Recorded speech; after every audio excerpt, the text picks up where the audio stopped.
It is Wednesday, August 29th, 2018. My name is Ashton Ellett, here with another installment of the Two-Party Georgia Oral History Project, sponsored by the Richard B. Russell Library at the University of Georgia.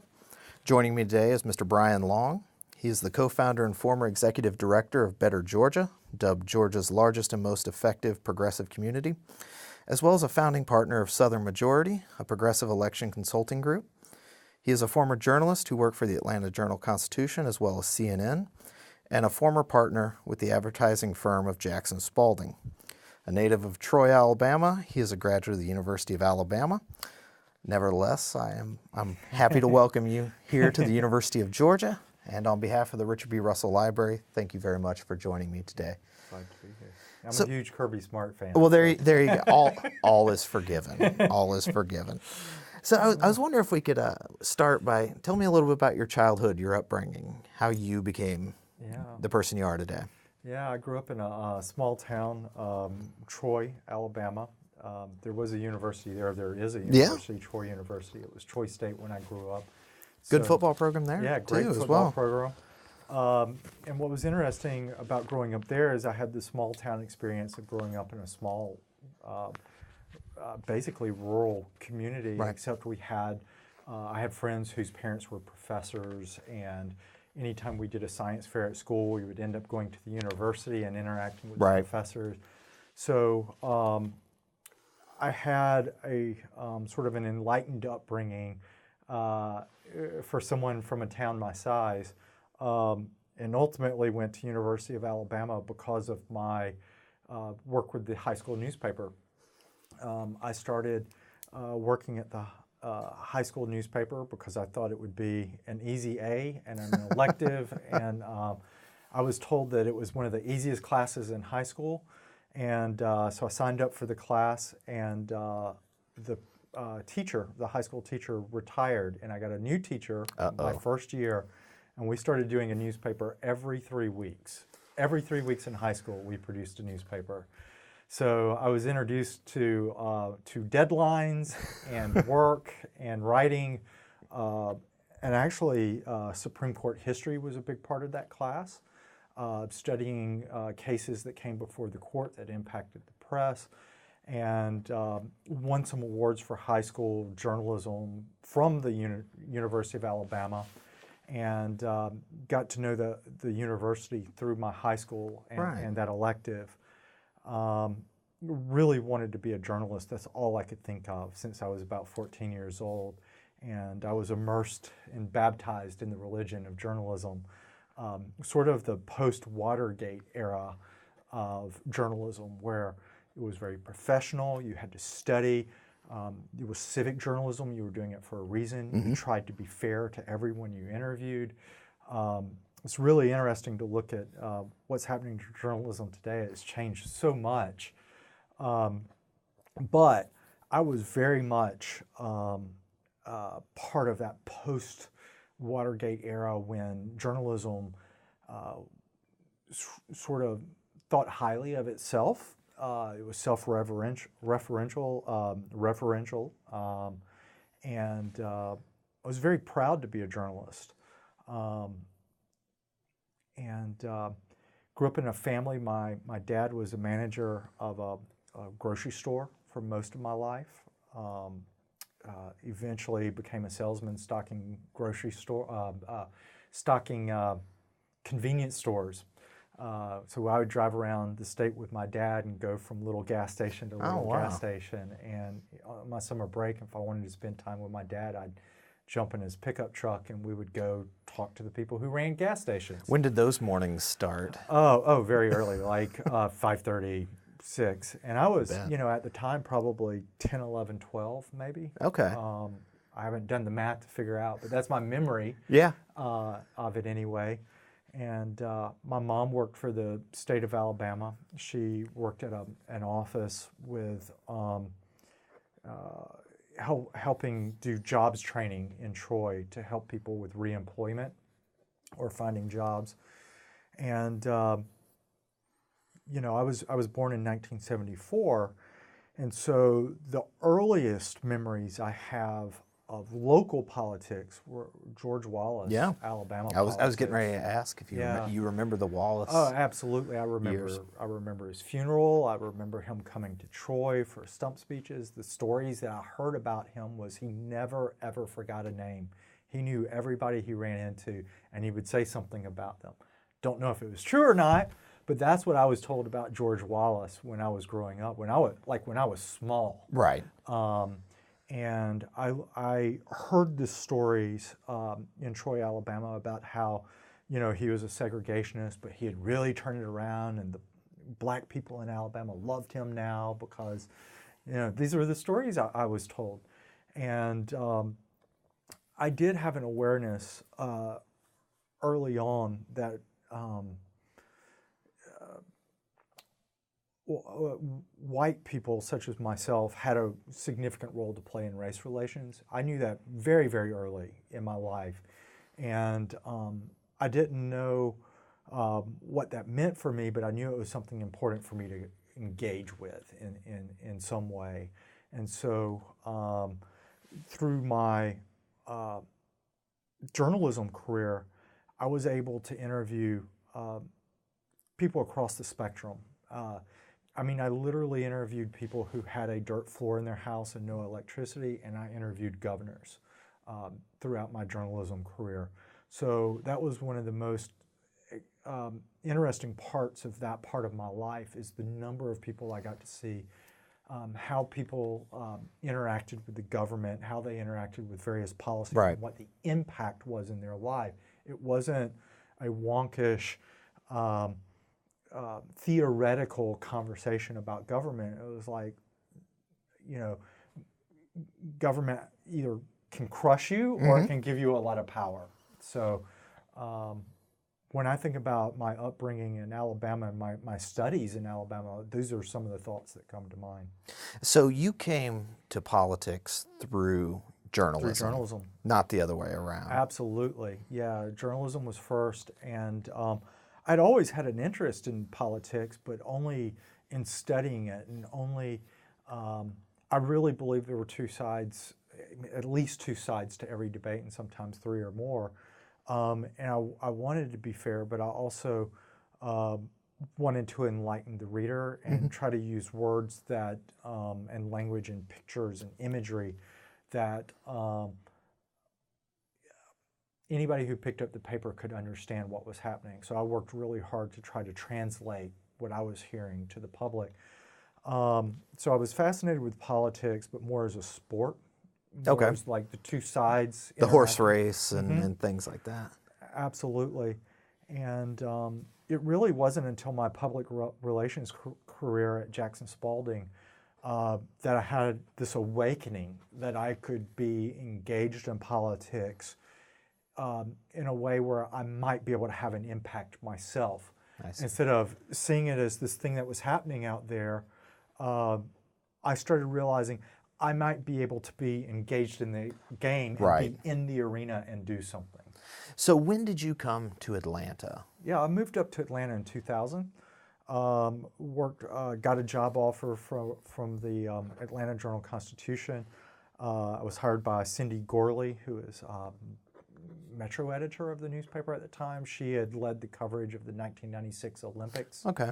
And she was part of a crew at the AJC who were trying to help the newspaper transition from really the wealth that newspapers had built throughout the 80s and 90s and transition into the, through the dot-com era and the new 2000s.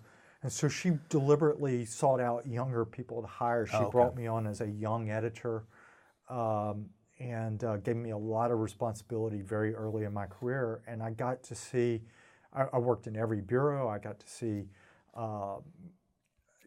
pretty much how Atlanta worked from inside the city halls all the way around the city and talk to people. So it was a good way to learn Metro Atlanta and Georgia politics.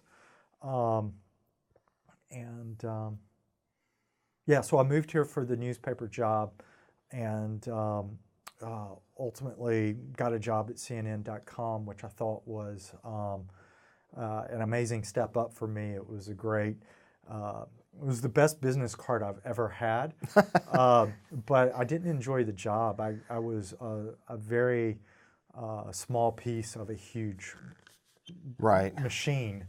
And I realized very early on that I was working in a news factory, and I had a very specific job I did on my shift. I literally had a shift. I would come in at 2:30 in the afternoon and leave probably I think 11 or 11:30 at night every night. And all I did was take the news that was on one side of me, process it, rewrite it, and send it to the next person. So I didn't. Fordism meets journalism. Yeah, it's exactly. That's how I felt about that job. And my bosses may, at the time may have told me it was supposed to be different or something, but that's how I felt about that job. Sure. And I ultimately found myself working in real estate news at the Atlanta Business Chronicle for a very short period of time before I was plucked out and offered a job by Glenn Jackson to do marketing and public relations for developers in the city of Atlanta. So that wasn't a deliberate decision that I had made. I was getting ready to ask. It was like, journalism, wunderkind, all you want to do is journalism, and now you're Jack. Well, what was happening around me is that the journalism industry was falling apart, and it still is in some ways today, but that was really on the early curve of the newspapers starting their layoffs, trying to figure out how are we going to slim down and still make money when our digital content costs the same as it costs to produce a print product, but the digital advertising brings in a lot less revenue.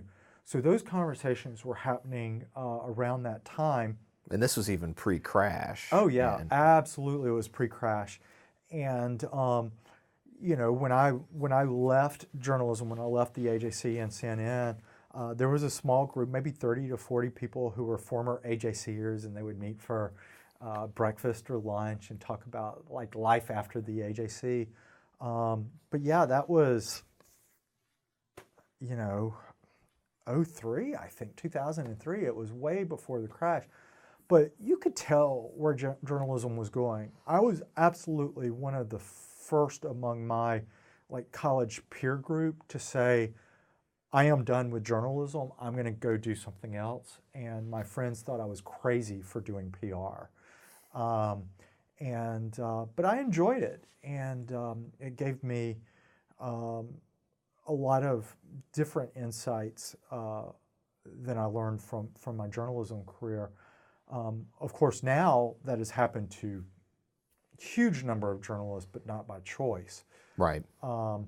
It seems like a lot of people have side hustles and consulting gigs, and all. The economy has changed a great deal. Right. But journalism has changed immensely. So I think we've covered, sort of the political insights that you gleaned from your journalism career. What insights, from your advertising PR days, sort of informed where you were going professionally? A couple of things stand out there, and I think they were absolutely instrumental in what I decided to do at Better Georgia. One, I had a client who wanted to launch it was a video project. I'm not going to get into all the details, but he was going to launch a video project and needed to introduce this project at both the Republican convention and the Democratic convention, and this was in 2008. Okay. So I got to go to Denver, Colorado through my PR job with a client, Denver, Colorado at the first Obama convention, and then I flew to, I've been to a lot of conventions, St. so Paul. I'm trying to remember. Then I flew to St. Paul over a weekend, and I was on a Delta flight when McCain picked Sarah Palin.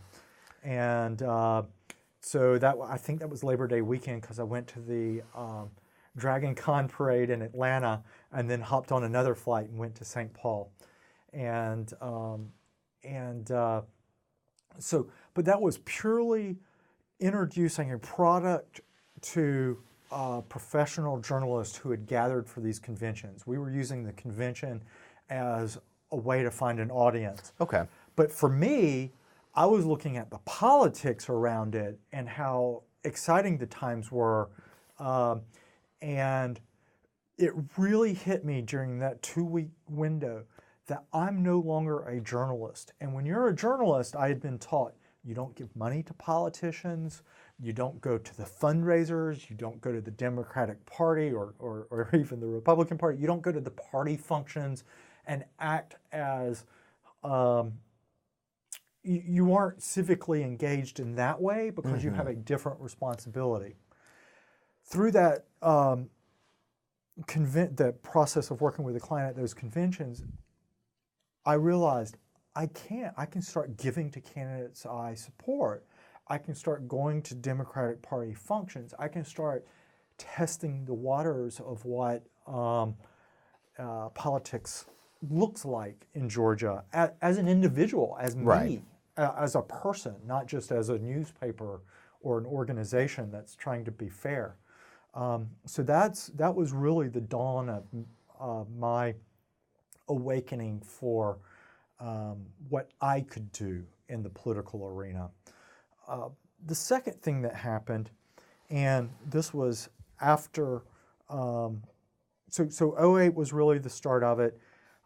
I started engaging in politics in a more personal way. I got to meet Jason Carter when he was running for his state Senate seat for the first time, and I went to some of his fundraisers. Had a long conversation with him about politics in Georgia on the roof of the 999 building on Peachtree Street in Atlanta, and really started thinking about what I could do, what impact I could make with the skills that I'd learned as a journalist and in public relations. The Tea Party wave happened as a backlash to the Obama election, and I was really disappointed in that. I thought the nation was starting to become more progressive, and I thought the electorate was more enlightened, and there was an awakening happening that I was going to be a part of. And when the backlash happened, the Tea Party wave, I think my takeaway from that was, if you want to make a difference, you need to be engaged. You need to do something. And so I started thinking about that. And it's important to understand, I haven't said this in this interview yet, but it's important that I bring a perspective as a gay man. I grew up Southern Baptist in Alabama, and it took me a while to acknowledge to myself that I'm gay and to come out to my family and my friends and my work. And so I was personally thrilled for Obama's election and everything that stood for. And then when I saw the backlash in 2010, that kind of hit close to home. It's like, well, I can't take it for granted that the pendulum, that the arc of history will just bend in my direction, right? So I say that because the next important part of my story took place in January of 2011. I think it's important to acknowledge that I'm a gay man, because the next part of the story, the next significant moment in my political life happened sort of through that lens. As I was working for the PR firm, we had a client, Chick-fil-A, and we were doing a lot of promotions for their spicy chicken sandwich and all of their wonderful food, which is really the best chicken you can buy anywhere. I'm a spicy chicken fan myself. It's delicious, but we always knew they were conservative. What we didn't quite know in January of 2011 is that Chick-fil-A and some of the people who ran Chick-fil-A at the highest levels had been giving and orchestrating the anti-gay marriage movement in a way that was sort of at the core of that movement in 2009, 2010, And my interaction with this happened in January of 2011. But at that time, that was not well known. It wasn't, most of the people who bought the Chick-fil-A sandwiches had no clue. And a blogger up in Pennsylvania wrote about how a local Chick-fil-A store had given free food to a very conservative anti-gay marriage convention. Not a big deal, right? Some local store gave food to some local conference, and a local blogger wrote about it. Well, that started making the rounds in the blogging world, and I was brought in with a large team of people at my PR firm to advise the senior comms team at Chick-fil-A about how to talk about this issue, and really, quite honestly, in the frankest terms, minimize any damage that would come from that. And I was very, very excited to have a seat at the table and to be able to engage with that issue at that level as a gay man, and to have a voice in that process. Then, while that was kind of unfolding at the end of 2010, after the Tea Party wave, these blogs started spreading. The New York Times booked an interview with Dan Cathy at Chick-fil-A, and we knew that it wouldn't be to talk about how great the chicken sandwiches were. And so we spent a weekend sort of holed up in the office and with Dan, and I sat at a boardroom table with him in a conference room over a weekend preparing for that interview, and going through the Chick-fil-A spending history and what they had done on that movement. And a lot of that I won't disclose here. Right. But we did help prepare him, and I played a small role in that. We did help him prepare for that interview, and it really did minimize and blunt the impact of the accusations that were being made at that time. And I was happy I got to sit at that table. I was happy I got to talk to Dan Cathy, and I was happy that there was a voice from the gay community on the front side of that story. But there was another part of me who realized that maybe I could do more, and maybe I could kind of use the skills and my knowledge and my expertise more for the progressive side of the equation. And I started being more politically active. I had started donating to candidates, and I said, okay, let me see what I can do. And I started talking to a lot of people in the Democratic community in Georgia. I said, look, I have the experience as a journalist, and I have the experience as a marketer. What can I do to help Democratic and progressive causes in Georgia? And a few people told me to look to Colorado, that there was a model in Colorado, it was called Progress Now, where they did research and marketing around progressive issues, and engaged in the fight with the conservatives who ran that state, and in a handful of years turned it from being this solid red state to a constant battleground state. It was always in the discussion. And so that's what I wanted to do for Georgia. That was my big goal. I wanted to take the sleepy Democratic Party, who, like, quite honestly, had lost its way, had lost its voice. When you read the newspapers, you saw a debate at that time between the right and the far right. It was like, which of the conservative policies do we want to implement in Georgia? And my goal was to have a progressive voice and to interject progressive policies as part of the solution. And that's why I started Better Georgia. So you talked about, engaging in democratic politics, progressive politics after you were, you had exited your journalism career. When did you first become interested in progressive politics? Not professionally, of course, but you personally, you would, when you went home, watched the TV, read the newspaper, you would say, I agree with this candidate or I agree with this campaign. When was that? Yeah, so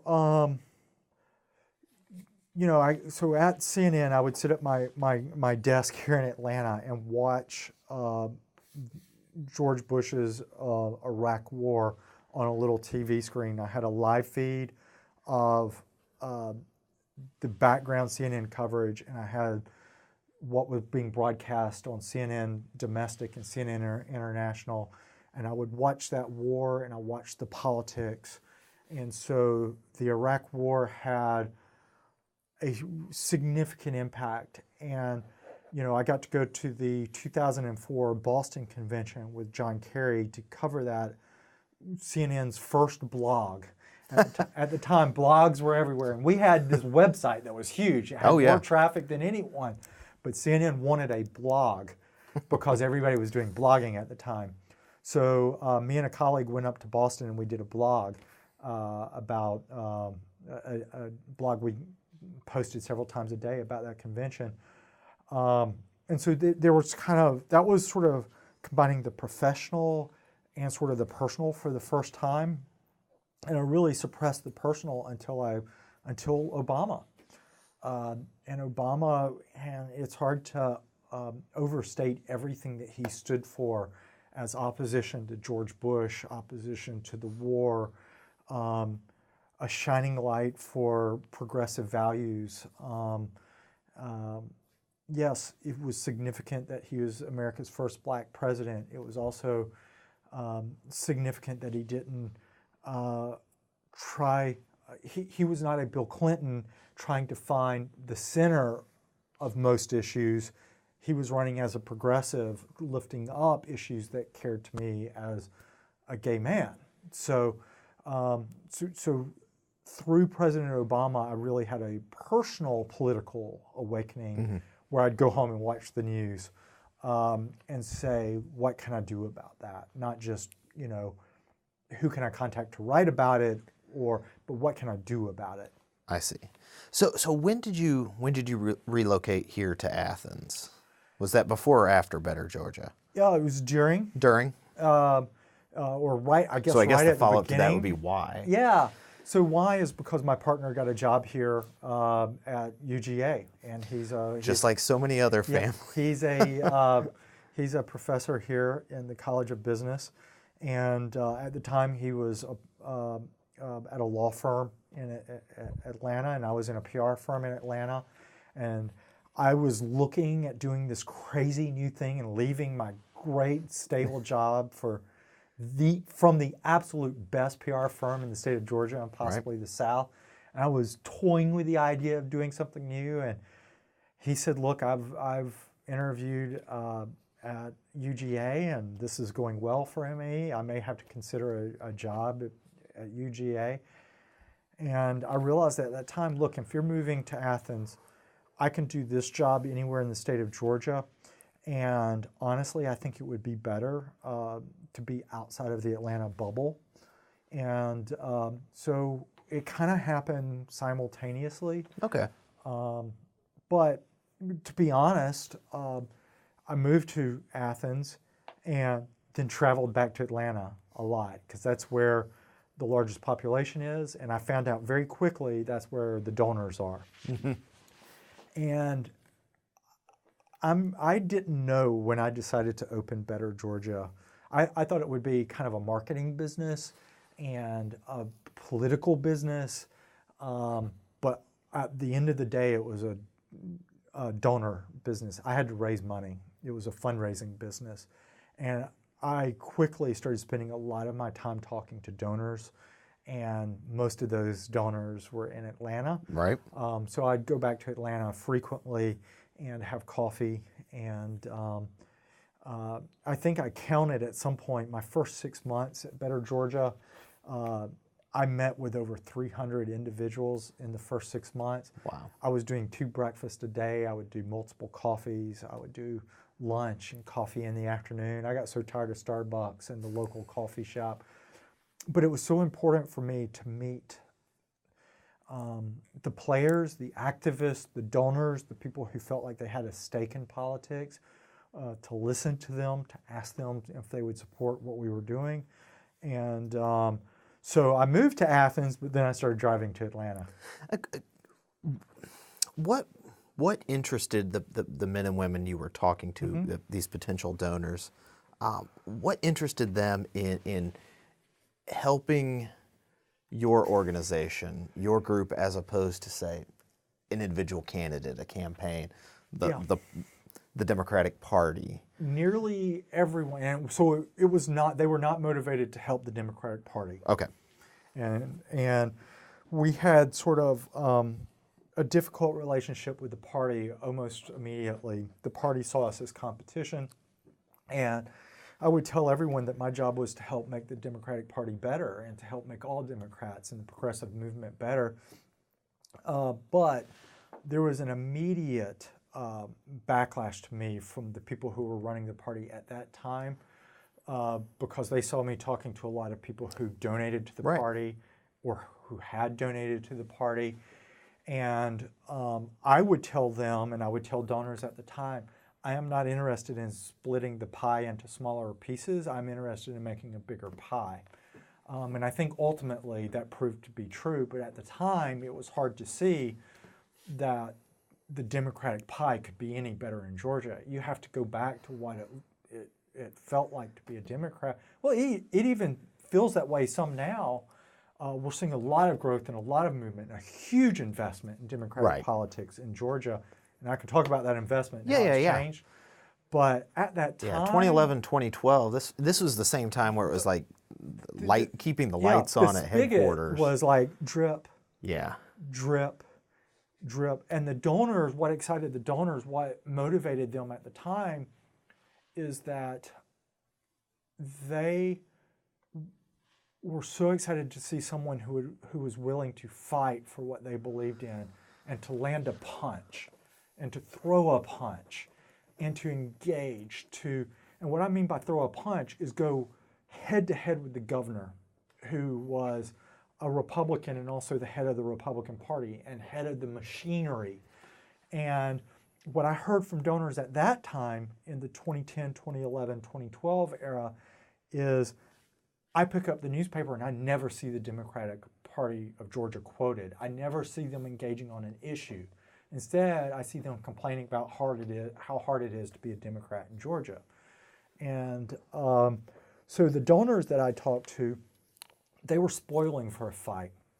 And I quickly found myself having developed a niche for this organization where as long as I was engaged, as long as I was fighting a Republican, good things were happening. So the first big thing we did, the first thing that really put Better Georgia on the map was we took out a full-page ad in Governor Dill's hometown newspaper, giving him a big silver trophy for being dead last in job growth. And I had some analysis from the Georgia Budget and Policy Institute showing that Georgia was actually 51st. It was even behind D.C. in job growth. And so we wanted to highlight that. And so, I'm a new organization with very limited money, and I could not afford a newspaper ad in Atlanta and couldn't afford a TV ad in Atlanta. Right. The Atlanta media market was inaccessible to me. So I'm like, look, he's from Gainesville. Why don't I take out an ad in his hometown newspaper and then tell the Atlanta folks that I did that? That's exactly what I did. I took out the cheapest full-page ad I could find. It was black and white. It ran in the back of the newspaper. I don't know how many people saw it, but then I took the ad and I sent it around to Atlanta media, and I got as lucky as I could be. The governor's office bit. They engaged with me in my very first attempt at trying to drag them into the fight with me. And Bryan Robinson, who I'd known for a while, went on TV in local in Atlanta. I believe it was 11 Alive, WXIA, And he said we were a liberal group taking out a liberal ad in one of the most conservative pockets of the nation. And that wasn't accidental. The ad that I took out deliberately used language that I saw Bryan Robinson using in talking about jobs in Georgia. And so I was trying to tweak him. I wanted to engage with him because there's a rule in politics that you never punch down. And I didn't know how this small group would, at that point we had $10,000 in the bank. That was it. We had like... Not much in this context of what we're talking about here. Yeah, and so to take on the governor, how do you do that? And I was like, well, let's make them fight us. And I had a donor who I'd been talking to for about 6 months, and she told me, if you can engage the governor's office, I'll give you $10,000. And so the morning that that 11 Alive interview aired, I called her and said, you promised 10K, and she met her promise. And we were off to the races. From that point, it was sort of like that was the model. Keep hitting them, keep engaging them, and every time we landed a punch or we're even engaged in the fight, I'd go back to my group of donors and say, we're engaged in this fight. And they were so excited, they didn't even need to see success at that point. They just needed to see engagement. And so that's what we delivered early on in our organization's life. So this is the first one in terms of engaging Bryan, who was the communications director at that time in the Deal administration. What sort of took you mainstream, so to speak? What's So our big turning point. So we kept at it, and eventually in June of 2012, so about 6 months after that ad, okay. Roy Barnes gave an interview to the AJC where he said that Better Georgia was the best bang for your buck in Georgia politics. And I had been talking to Roy Barnes, Governor Barnes, for a long time before starting Better Georgia. And a lot of people think Better Georgia was Governor Barnes's group, that he started it and that he wanted to do it. The truth is, he was cautious. He didn't know who I was. He knew who some of my board members were, but he didn't know me. There'd been a lot of broken promises, so he didn't come out early. And then with Governor Deal's Governor Barnes's endorsement, a lot of Democrats started helping us. And then the big break was later that fall in October. Chip Rogers, Senate Majority Leader Chip Rogers, held a meeting in the Gold Dome. And it was a partisan political meeting talking about a crazy conspiracy theory that even in today's politics, here in 2018 with Trump as president, it still sounds crazy. It was called the Agenda 21 conspiracy theory, and Chip Rogers, as the Senate Majority Leader, had someone come in and give a slide presentation. Literally, there were slides saying that President Obama was using mind control techniques on the public to get them to come bend to his will. And it gets crazier than that. So we recorded, my good friend Seth Clark walked in and he wore a bow tie, he looked like a Republican.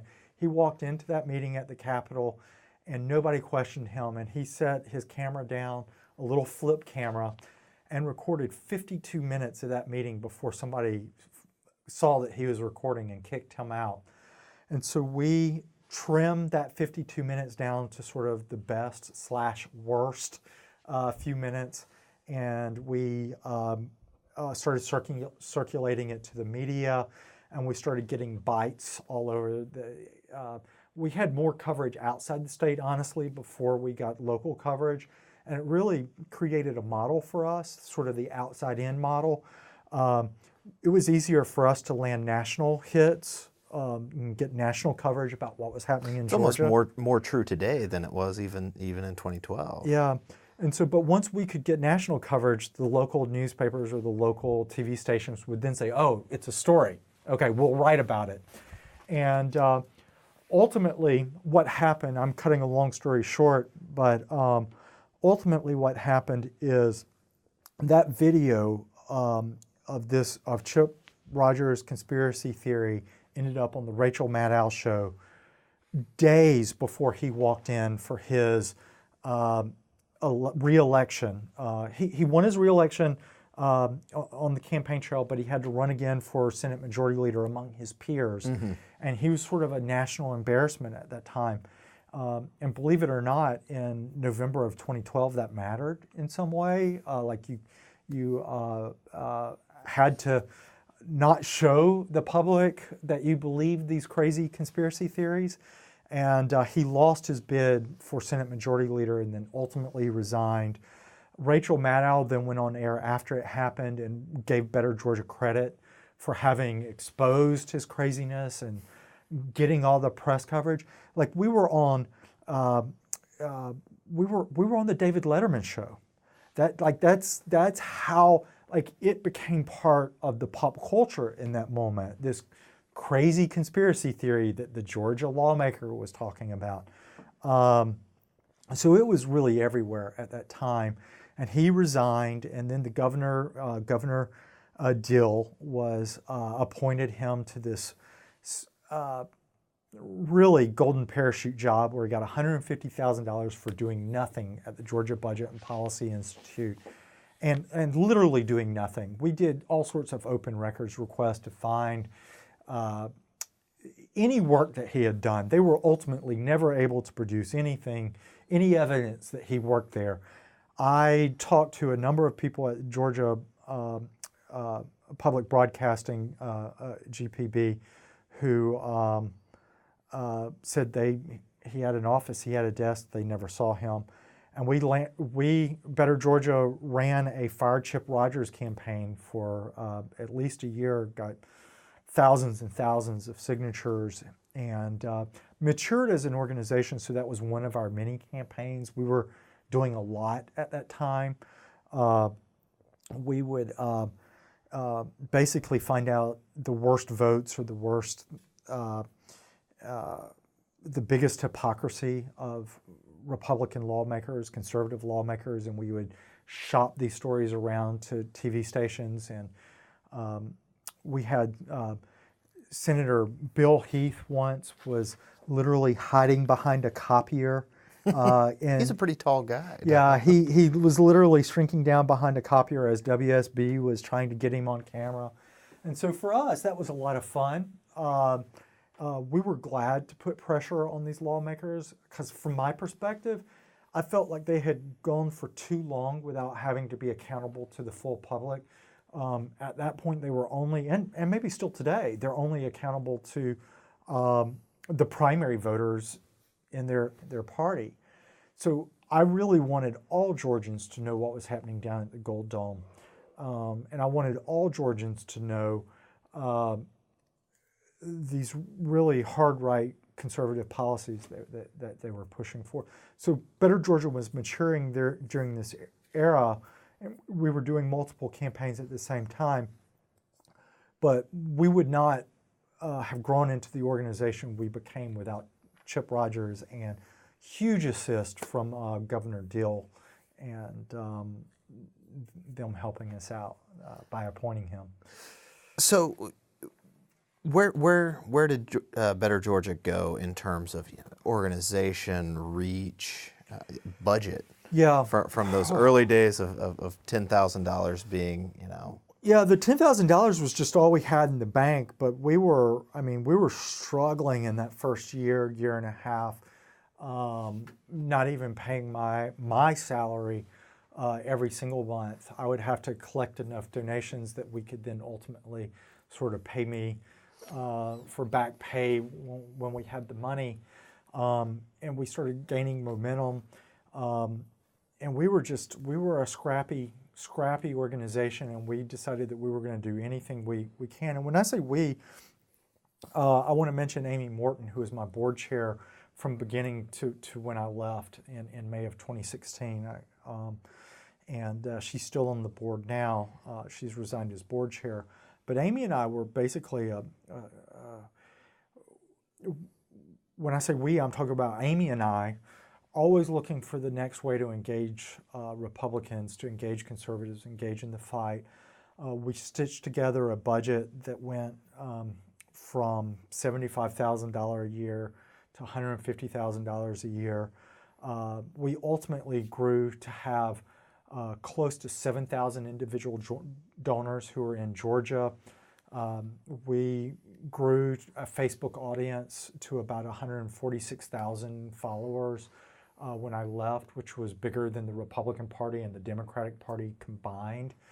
And I'm very proud of that because it wasn't just hitting a number. We had an extremely active progressive community, and we had engagement from about 60% of the people who followed us in any given month. People were engaging with our issues. It wasn't just an audience, it was an active, engaged audience that was wanting to change this state. And I want to mention Facebook specifically because when I started Better Georgia and we started posting progressive policies on Facebook, I would get emails and private messages and phone calls saying, I believe what you're saying, but I can't speak out. I can't like it on Facebook. I can't agree with you in public because my family's conservative, my church is conservative, the people I work with are conservative. So thank you for being a voice, but I can't. That's so interesting. Yeah. By the time I left, we had 146,000 people, progressives in Georgia, saying, yes, we're going to win the state back. We are going to win the governor's office. We are going to be loud and proud about our policies. And I don't care if the people at my office are conservative. And I am going to talk to my church about how progressive values are actually religious values. That all changed in the time that I was executive director at Better Georgia. And I spent most of my time at the end going to the reddest pockets in Georgia, the smallest towns, the communities in the North Georgia mountains. Those are where you actually have the most engaged progressive activists because they are so tired at this point of having everybody in their community tell them that they can't have a voice. So if there's one thing that we really did that I can claim some credit for at Better Georgia, it was allowing people, progressives across the state, to feel like they can speak up and they would not be alone, that we would have their back, somebody would be there for them. So we grew our audience. We ultimately grew our mailing list, our email list, to about 100,000 members. You asked about our budget. Our budget grew to, during election years, $1 million a year. It would go down during non-election years. Sure, it was sure. cycle. I had one donor, and I can't name this donor. Yep. He's an anonymous donor,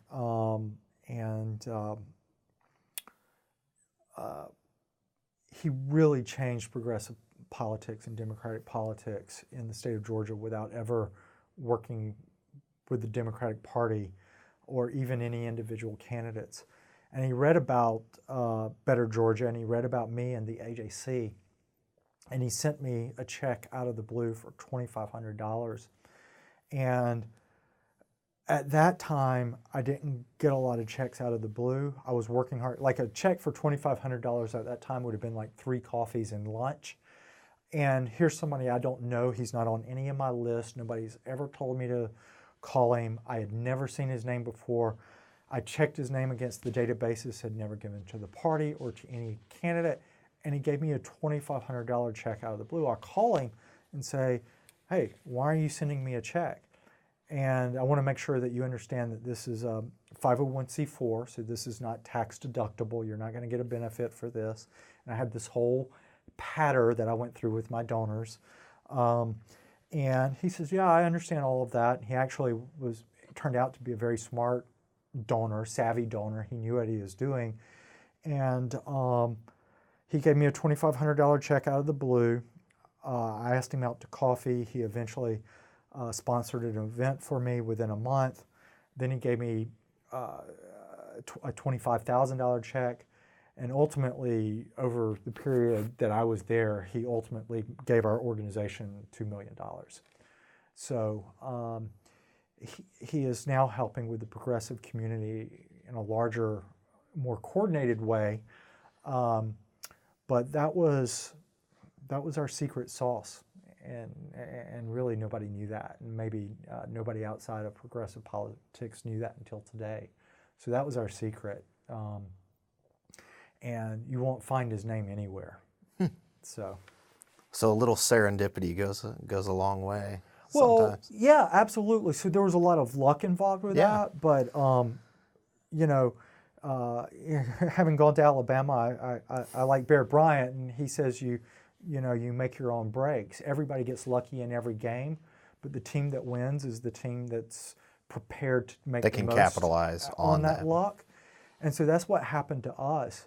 I never dreamed that by being engaged in these issues, I would get into the newspaper, and by getting in the newspaper, someone who would give me a check, who I would then call, who would then walk up the ladder to being as important to our organization as he was.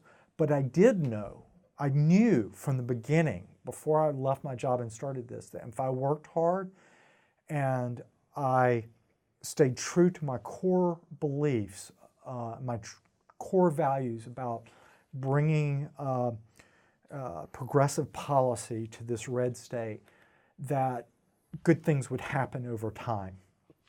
And so I knew that would happen, and then we made the most of it.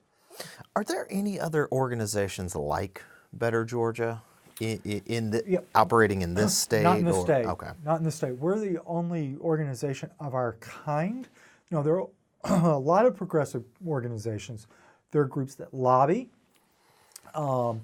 There are groups that do a wide variety of political activities. Some in the limited way that you can engage in politics and policy in a 501c3. There are some 501c4s. Better Georgia really pioneered the 501c4 advocacy. The issue advocacy the group. issue advocacy in Georgia. That was based in other states. I didn't invent that. But we sort of pioneered it in Georgia to the point where almost every group that is a progressive group in Georgia now has a C4. At the time, they might have only been a C3, or there were various configurations, but now nearly everyone has a C4, or they have the whole component. I don't want to get too far in tax law, but that was something that we sort of introduced to Georgia, and now it's commonplace. But there was nobody who was focused on building an audience. We wanted the largest audience of progressives in Georgia, so that was our mission. It was also our power. If we wanted to make an issue catch on fire, we would send an email about it to our 100,000 people who followed us on email. We would post it on Facebook to the 146,000 people who followed us on Facebook. And there was nobody else, and there's still, to this day, nobody else focused on building an audience of progressive activists in Georgia. Do you think there's room for not necessarily a competitor, but... Yeah, look, especially now, I do think that the pie is growing larger in Georgia. You now have all of the national foundations who invest in this kind of work in other states. They're all in Georgia. I'm not sure if I should name drop or all, but all the groups that you would think of when you name a rich person at the national level who's investing in progressive politics, they're in Georgia now. They were not here 2 years ago. They're all here now. And I believe they're here for the long haul. all the plans. When I engaged with these foundations who were developing in the progressive policy, advocacy, the infrastructure of progressive politics in Georgia, they're all looking at 5, 10, and 20-year plans. When I started Better Georgia and started talking to local donors and was encouraged to go talk to these national foundations who gave elsewhere, Georgia was not on the map. We were not a battleground state. We were not a cusp state. We were not, well, let's keep an eye on Georgia and maybe they'll flip before the rest of the South. But now it's hard to look at a national political map without seeing Arizona and Georgia as who's going to break the bubble first and become a blue state or a purple state before the other. Those conversations were not happening in 2010, 2011, 2012, not even in 2014 when Jason Carter ran for governor and Michelle Nunn ran for the Senate. We were sort of blazing a trail in Georgia. The Democratic Governors Association did not care about that race, did not invest in it. Georgia was not on their map. The DSCC was not investing in the Senate campaign, National Senate campaign, was not investing in the Michelle Nunn. It was Georgians saying that Georgia mattered. Now, it seems like everybody who cares about politics at the national level is rushing into Georgia to figure out how can I invest, how can I bend the curve. So that's yes, Georgia's definitely big enough now. So why did you decide to step away from Better Georgia when you did? Yeah, I had done the work for 7 years. It was hard work. It was very hard work. It was exhausting. And I found myself having more days where I was spending more of my time fundraising than I was engaged in the policy of the issues. Right. So that was one part of it. There were a lot of pieces to it. The other part is I realized the limitations of what Better Georgia could do. I was very, very proud and still am proud of the audience that we built, but as a C4, you can only engage in a very limited role. Right. And we could engage in electoral politics and we could help candidates in a legally restricted way, but because of that, we couldn't help the candidates at the beginning. We could only help them at the end. So we could come in if a candidate was close to the finish line and they were on the cusp of winning a race, we could come in and do a GOT effort, a get out the vote effort, to engage our progressive base to maybe lift the number of voters by 2-3 percentage points at the end. Mm-hmm. But I was frustrated that there were too few great candidates who allowed Better Georgia the opportunity to even invest in a potentially winning race at the end, if that makes sense. There weren't enough candidates getting from the start of their campaign to being within 3 percentage points of needing that oomph to get them over the top. I also saw that the infrastructure in Georgia was maturing in a way where it wasn't just about individual donors and how many people I could talk to. It was becoming much more institutional. I was doing 2-year budgets and 3-year budgets and spending a lot of time traveling the nation, going to conventions that the foundations were putting on. And ultimately, I realized that Better Georgia needed to mature into a different kind of an organization than I wanted to lead. And I wanted to help candidates who didn't know how to run a campaign at all because they'd never run for office. And I wanted to help them from day one launch a campaign and help make them the candidate that is within a hair of winning a race, creating a fervor among the infrastructure that all of these foundations and institutions need to invest in that candidate. I see. Because they're close enough to win now. And we have hundreds of Democrats on the ballot now in 2018.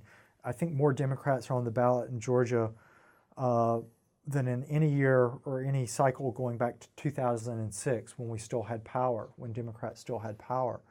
So there is a resurgence among candidates, and I could see that wave was happening. Everything changed when Donald Trump was elected. Everything changed. Right. The funding of my organization changed. How the activists in Georgia interacted with my organization changed. The activists no longer wanted to turn to an organization and say, how can I help you? They wanted to do something in their own community. And little organizations were popping up like mushrooms all across the state. And the joke was, if you hadn't organized your own progressive advocacy group, then you weren't really an activist. You had to incorporate and lead. They were everywhere. And so things were changing very quickly. And, as a, businessman and someone who is running a business, I realized that the conditions for Democrats would only get better every cycle, starting with 18. And so I wanted to invest in my own consulting firm in something that I could have control over and ownership of that might grow and mature and be able to change the state for the good in different ways than Better Georgia could do it with the limits that it had placed on it by the IRS. So I guess this, in your current capacity with Southern Majority, this probably does put you in closer proximity to the Democratic Party, the actual party infrastructure. Yeah, much more partisan now. I can't say I'm happy about that. I still don't see myself as a partisan, and I know every Republican who hears that would laugh, but for me it really is about the policy and the values, and I am a true believer, and I do interact with the party, and I have always understood the benefits that the party infrastructure brings and the things that only the party can do. And I've said from the beginning, and I still believe it now, that we need a strong Democratic Party in Georgia. And I believe that for everyone who lives here, not just politics. For all the people who don't care about politics at all, they need a strong Democratic Party. I do believe that when the Democrats start winning again at the statewide level in Georgia, we're not going to become a Democratic state again. We were a one-party state, right, a Democratic Party state. Then we became a Republican one-party state. I don't think that's in the future for Georgia again. I think we will be a more robust two-party state. Some people disagree with me, but my belief is that we will continue to be engaged in these policy values for the foreseeable future, at least the next 10 years, and I would say probably 20 years. After the Trump election, I said I would never make predictions on politics again, and here I am predicting 10 and 20 years out. But it just feels to me like we're going to have two strong parties fighting for what they believe in. And I do believe that policy fight is better ultimately for a government than to have one party who rules with an iron fist. We've been talking about progressive politics and progressive policies, and I think most people who listen to this, or most people who hear us talking about this today, they would assume automatically Democrats. And you mentioned that you still don't see yourself as a partisan. Do you foresee a time when progressive so-called politics has a place in a Georgia Republican Party? Sitting here in this chair, Bryan Long cannot see that day. I don't know how that happens, but also having studied a little bit of history, I know you can never say never. Think back to when the Dixiecrats were part of the Democratic Party, and you had the most conservative wing of the conservative movement in America nestled within the Democratic Party, and they all migrated over to the Republican Party. And when they made that migration over to the Republicans, at that time you still had liberal East Coast Republicans. You know, a lot of the civil rights movement, the debates that were happening were within the parties before it got to the Senate floor. Those conversations were happening within parties and at conventions. The 68 National Convention for the Democrats, that was two vastly different wings of the party interacting with each other. So I am aware that that history exists. And so I am aware that that might happen at some point in the future. It's impossible for me to look at where we are right now and tell you what path leads us there. Right. But, you know, politics makes for strange bedfellows, and ultimately someone will make a mistake on a large issue, and there will be a break, and there will be a realignment, without a doubt. That's how the two-party system works. So. You know, we're talking about, you know, forecasting ahead, what a viable, successful Democratic coalition looks like. I think I've gathered from our discussion today that you're probably not one of the demographics as destiny guys who you know pins the hopes on, you know, evolving demographics in Gwinnett and DeKalb counties. If you're waiting on demographics, you're waiting on death. You're dying because you've got to be engaged in the arena. I didn't let you get to your question. I'm sorry, but I'm assuming you want to know. Yeah. What Democrats do from here. Yep. I'm not smart enough to know what the answer to that question is, but I can, you know, based on what I've seen post-Trump election, I am seeing progressives in Georgia, in Florida, in pretty much every state that's had an important election since November of 2016, decide that we're not going to make a compromise anymore.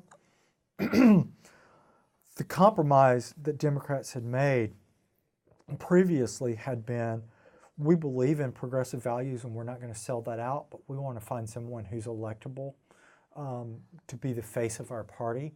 So there were all these conversations among activists about how you find an electable Democrat who didn't sell out our values once they got in office. The quote-unquote electable often centered around race. There were all sorts of things that got thrown into this stew of electability. And what I have seen from the voters, from Democratic voters, over and over again since November of 2016 is they said, no more compromises. We are electing the candidates who support my values, who speak to my values, who are out loud progressives, and we are going to make a bet that if we energize the base, we're going to overwhelm the conservatives. I don't know if that bet's going to play off. I sure as hell hope it does. Our first test will be November of 2018. I do think Democrats are going to win back the House. Democrats will do pretty well. How high will the wave be? How deep will the water get? I'm not sure. Is it enough to get Stacey Abrams in office in Georgia?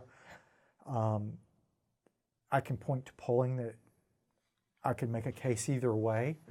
I think she's running a pretty smart campaign right now. I think it's important for me to say I was on the other side of the primary from her. But she did a fantastic job in the primary. She's doing a fantastic job. Everything I can see that she's doing publicly in the general. And when I look at the polling as of now, as of the end of August of 2018, there's a path to victory for her. And what I am seeing from the progressive base is they want a no apology progressive to stand up for them. And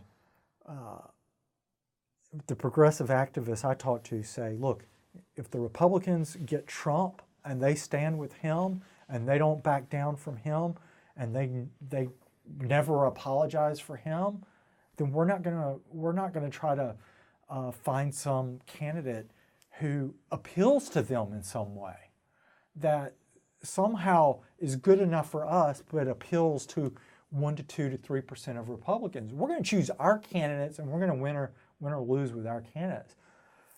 That's what the electorate is saying right now. And we're going to have a very important race, election in 2018. It means a lot. And then the next big election is 2020. And Democrats can't just do well in 2018 and then somehow drop the ball in 2020. We have to have both of them because a lot of the power that Democrats have are the numbers, the masses, the majority. We want a wide, deep electorate with a lot of different opinions. And if conservatives can continue to consolidate power, even beyond the Trump, this current Trump administration, and if they can continue it at the state level in places like North Carolina and elsewhere, we will ultimately find ourselves with districts and places that we can't win. I'm sitting here in Athens today, and this is a great example of what I mean. You might have a lot of Democrats and progressives gather in huge numbers in places like Athens, but if there's a conservative Republican sitting in Atlanta drawing the lines, they can divide up that population base in ways that we don't have a political base. We have a demographic stronghold, but we don't have a political stronghold. And if Democrats nationally and in Georgia can't reverse that in the next 2 cycles, it's hard for me to see how we undo that. And conversely, the Republicans know that too, which is why they're playing for keeps. They're fighting for it all right now over the next 2 elections. This is a question that's sort of beyond Georgia, but go back to 2016 and Donald Trump and Hillary Clinton. How do you think it was that Donald Trump came to be the Republican nominee in that election cycle, and then extending that forward, become president? Personally, I think it started with George W. Bush and the Iraq War. This is my personal opinion. I believe that because of that war and because of how George W. Bush and his administration consolidated power within the president's office post 9/11 and really used the power of that office to advance a conservative agenda that had not happened at least in my understanding of it, in modern political history. It created a backlash to the George W. Bush administration that nominated and then sent Obama to the White House. And then once the progressives and Democrats sent Obama to the White House for 2 terms as sort of our reaction to being so uncomfortable with George W. Bush, the Republicans, the conservatives, felt like they were, especially the conservative, and I hate using the term Tea Party, but I'm going to use it here. It's sort of that ultra-conservative, the far right, the base of which the establishment looked toward to center their power, felt like they were so neglected during the Obama administration that they would do anything to win back the White House. And they just never saw the flaws in Donald Trump that progressives like me see. They didn't want to see them to begin with. They laugh off some of them. And quite honestly, they're just glad to have somebody who's fighting for them. Now, I think if you talk to Republicans who are kind of do what I do on the other side, they might say it all started with Bill Clinton and the impeachment and the things that they were so disgusted with him. But I don't know. I still think that George W. Bush was more of the model president. And in fact, I believe Republicans did a lot to make him the model president. They bought a farm for him in Crawford, Texas. They were still playing president for the public. They wanted him to look presidential. And so I think all the normal rules of the game continued up until maybe 9/11, when Dick Cheney and Bush's administration said, we're not going to waste a crisis, and we're going to start consolidating power into this office. And then I think you started seeing whiplashes of backlash. Mm-hmm. So on election night here in Georgia, 2016, Donald Trump carried the state, but he lost Cobb County, Gwinnett County, Henry County. Why? So that was an interesting night for me. Democrats did amazingly well in Georgia. And if Hillary had gotten 11,000, 15,000 more votes in Michigan or 80,000 more votes in Wisconsin, I don't know the numbers precisely, but I'm talking about tens of thousands of votes in a couple of other states. If Hillary had been able to pull off just small changes in some of the Midwestern states, the Democrats in Georgia would have been celebrating and spiking the football, because I was part of a coalition who helped defeat the Amendment 1 at the ballot box. The school... we called it the school takeover amendment. It was Governor Nathan Deal's attempt to create a school board at the state level so that the state would have control over 100 schools. It would take away local control from about 100 schools. But that was a progressive victory. Now, we had some conservatives who joined us in the fight. It was a 30-plus member coalition. A few of those were conservative members. We sort of had to thread the needle to get to 60+% no on that issue. But make no doubt, that was the progressive institutional establishment coming together for the first time in a decade to win a statewide battle, and we did it. We worked together in a coalition. We spent somewhere north of $5 million to win that victory. We took on Governor Nathan Deal, and it was the first time he lost at the ballot box. He had won everything up until that point. Every election he decided to engage in, essentially, he won.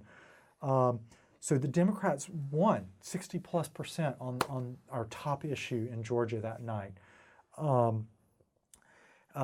We flipped Gwinnett County. We barely flipped Cobb County, but we did.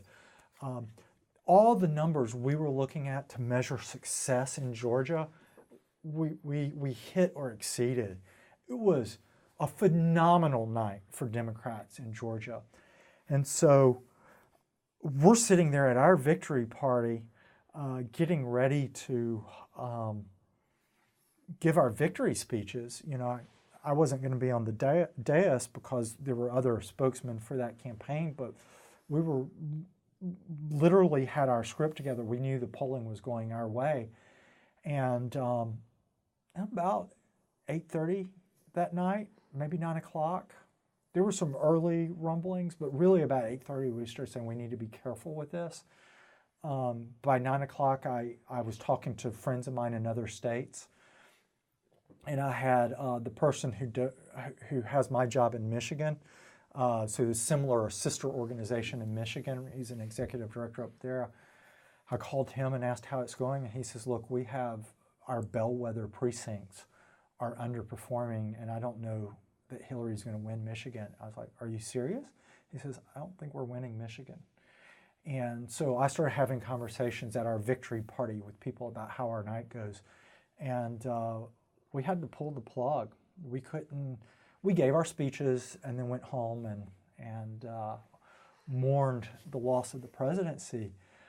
But as we spent the next week going over our numbers and what we did and what we had invested in and the districts where we had spent money, we won.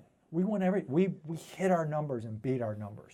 We knew that we had set a foundation that would put the Democrats in a strong position for 2018 and a stronger position for 2020. So I have mixed feelings about that election night. I am as proud of the work we did leading up to that night and the results on that night of anything I've ever done. But we never got the celebration for it. We never got to acknowledge it in any meaningful way because of what happened at the presidential level. And of course, we haven't had, Georgia or the country hasn't had a general election since 2016, but what we have had are a series of special elections here in Georgia. The first of which was Tom Price's old seat, the Georgia 6th, with John Ossoff. Yeah. John Ossoff and the 15 or 16 Republicans, and then the runoff against Karen Handel. There were a lot of Democrats too. John Ossoff beat. I think there were maybe 3 or 4. I think this may have started with 6. It ultimately worked its way down to 3 or 4. He consolidated power early and fast, and was able to get over that 50% mark to get into. Is that how that worked? No. He was just under. It was an open. Yeah, it was open, and there were 3 or 4. You're right. Yeah, House special elections. Exactly everybody in. Yep, all in. The so-called jungle primary. Right. That's exactly right. And then he ended up with Karen Handel. That seat. Last time I looked at Cook Political Report, I think it's a Republican plus 10 district. I was speaking with former Congressman Price in an interview for this project, and he recounted how it could have been a more Republican district had he supported Governor Deal in the 2010 primary instead of Karen Handel. But nonetheless, a Republican district, a safe R. Why was John Ossoff able to come within 4 points of Karen Handel? Somebody, a household name statewide, but especially a household name in the North Metro area. Yeah. Wow, it's so complicated, and we did play a role as an outsider. Better Georgia was working on the outside of that campaign. I'm still trying to process some of the lessons we learned there. I think that the progressive women in that district were energized, and they worked their fingers to the bone for John Ossoff. I think that John Ossoff was a much better candidate than he's given credit for outside of the state. I think he was really pioneering what it means to be a Democrat or a progressive in the post-Trump era. And speaking from my own personal experiences, it was really, really hard to be a progressive leader in the weeks and months just after Trump was elected, because we had everyone coming to us, hundreds of people asking us, what do I do? What do I do now? And you needed an answer quick. And so for someone like John Ossoff to step up and to run that campaign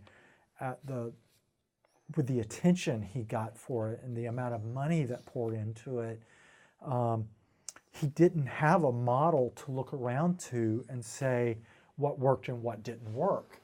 He had to decide inside his own campaign, what should we do or not do?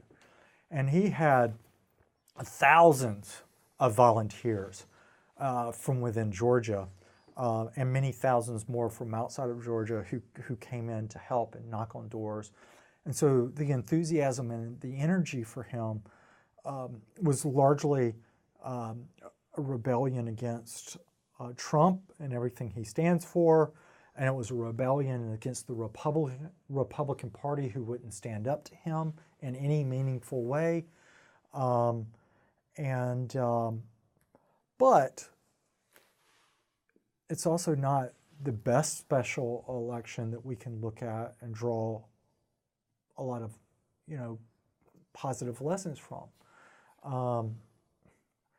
But because he came up short. Right. Now, he changed, he gave them a good fight, but we need to win these things, right?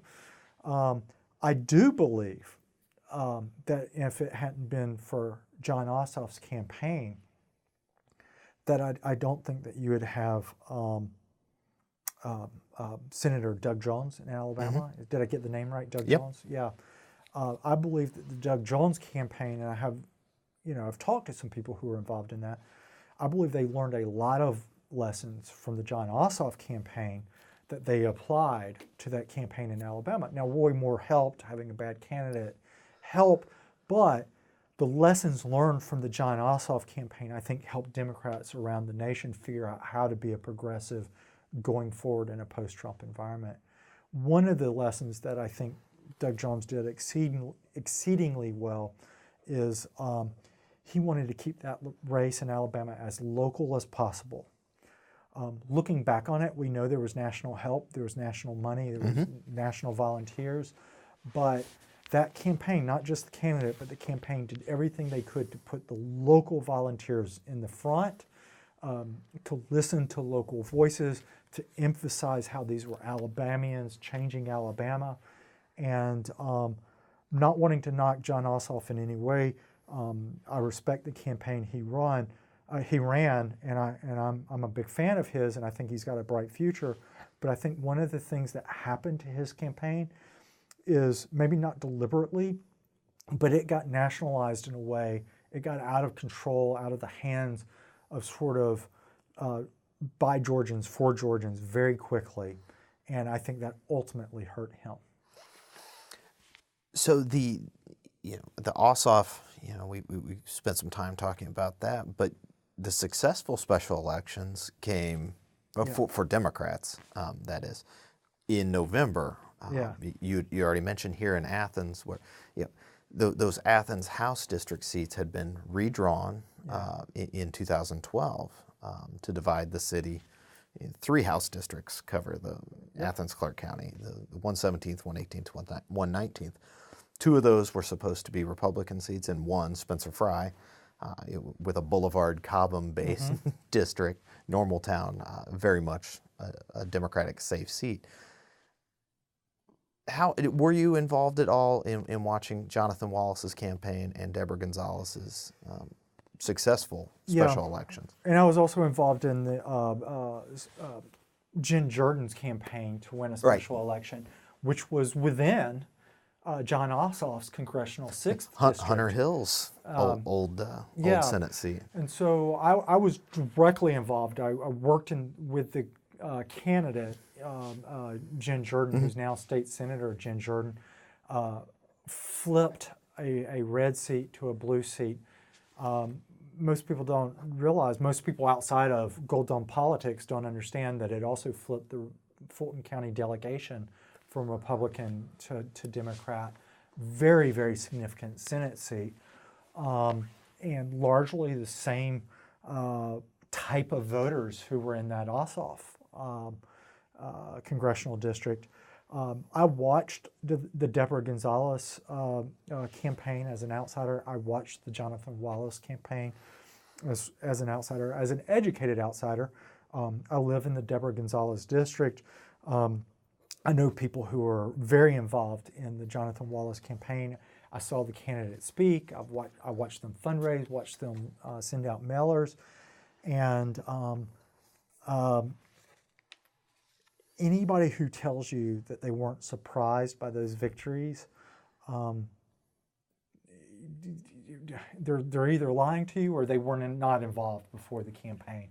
Those were districts drawn by Republicans for Republicans.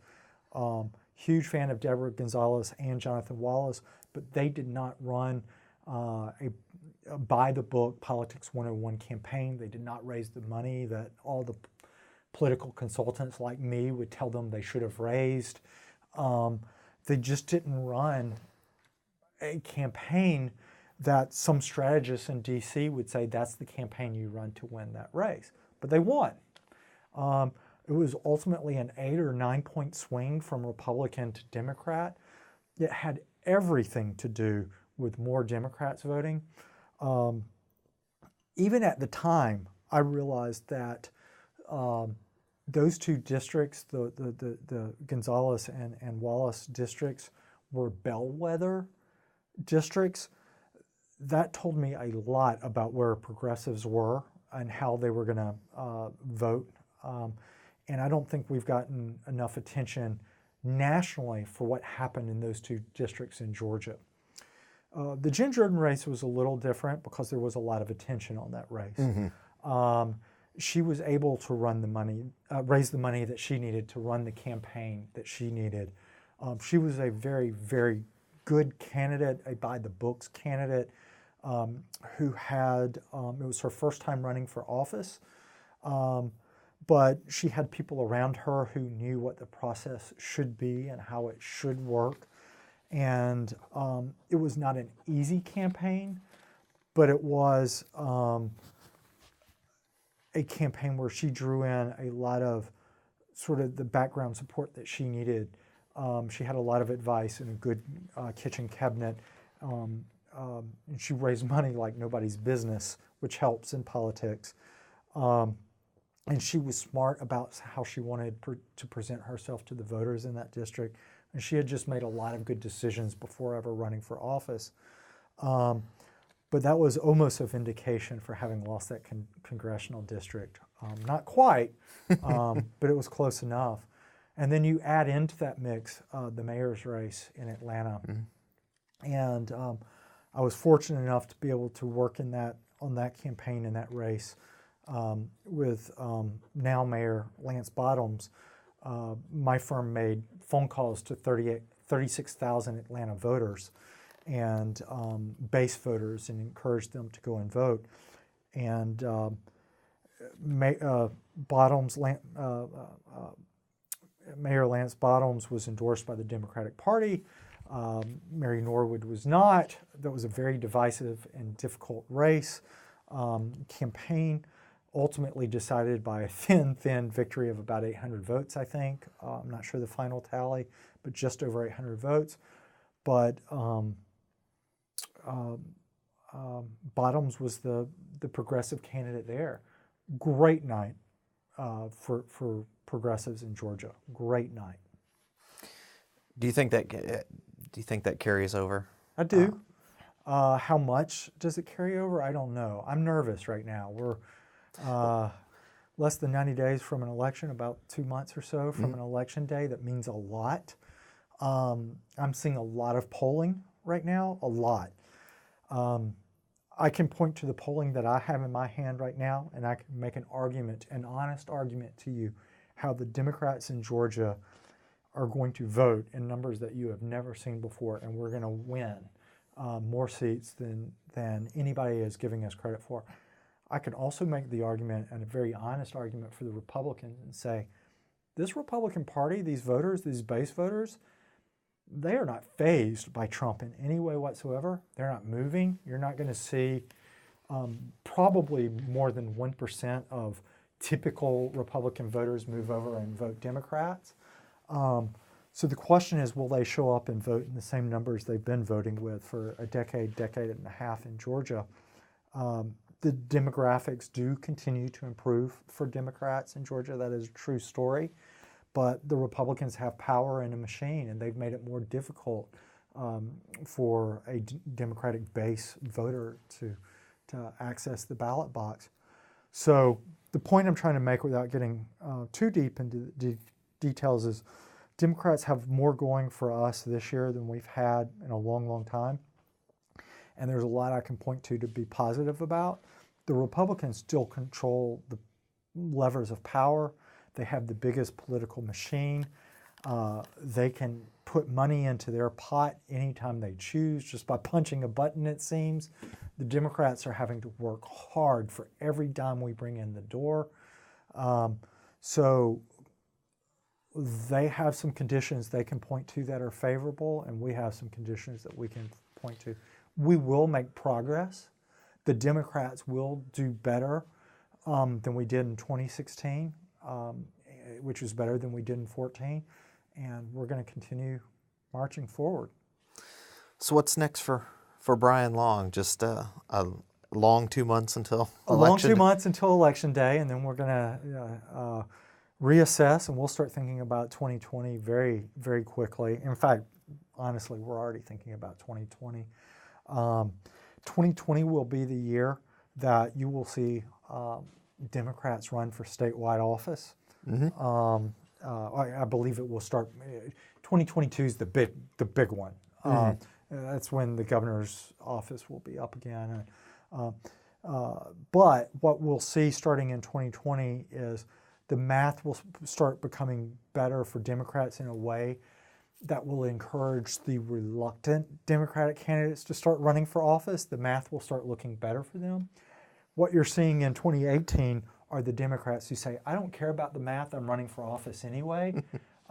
You'll start seeing some more politically calculated Democrats run in 2020 and 2022 and every year going forward. So I hope to be able to work with the best candidates in 2020 and in some municipal races in 2019. Got to build the bench. And I see nothing but upside for Democrats in Georgia, which is a good position to be in. Especially for you. Yeah. Well, Bryan, thank you very much thank you for your time. Thank you on behalf of the Richard B. Russell Library here at the University of Georgia. Really did appreciate it. It's an honor. Thank you. Thank you.